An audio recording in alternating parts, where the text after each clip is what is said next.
नहीं है। प्रोफेसर साहब, पिछले 8-10 वर्षों में लाखों जो मैन्युफैक्चरिंग यूनिट की आप बात कह रहे हैं, अकेले नोएडा शहर की बात हमें जो जानकारी मिली, लगभग 70-80 हजार यूनिट 70-80 हजार यूनिट बंद हो गए अकेले नोएडा शहर, जो बहुत बड़ा न्यू ओखला इंडस्ट्रियल एरिया है नोएडा, उसकी मैं बात कर रहा हूं। बाकी जो गुजरात या बाकी जो अन्य जगहों की जो स्थिति है वो तो है ही है।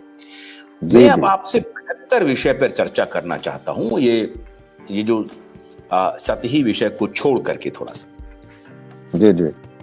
अनएम्प्लॉयमेंट होता क्यों है प्रोफेसर साहब?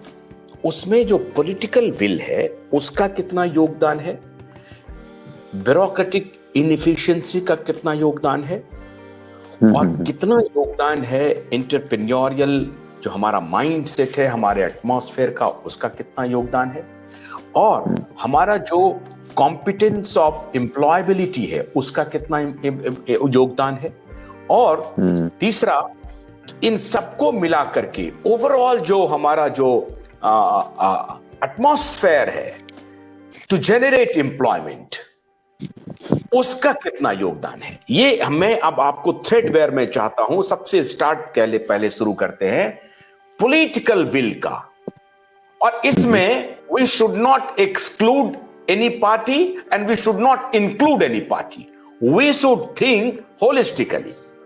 You tell me sir please. जी। तो देखिए, पिछले 8 साल में तो मेरा अनुभव ये रहा है, मैं तो 40-45 साल से अर्थव्यवस्था को समझने की कोशिश करता रहा हूं और बहुत सी सरकारें देखी आई गई। मैंने ये 8 साल में पाया है कि ये सरकार जितने भी आर्थिक निर्णय निश्चय करती है, वो आर्थिक निर्णय राजनीतिक कारणों से होते हैं, ना कि आर्थिक आधारों पे हो। नोटबंदी इसका एक बहुत बढ़िया उदाहरण है। जीएसटी ताबड़तोड़ लागू कर देना, पूरी तैयारी के बिना 5-5 रेट लागू कर देना, ये इसका दूसरा उदाहरण है।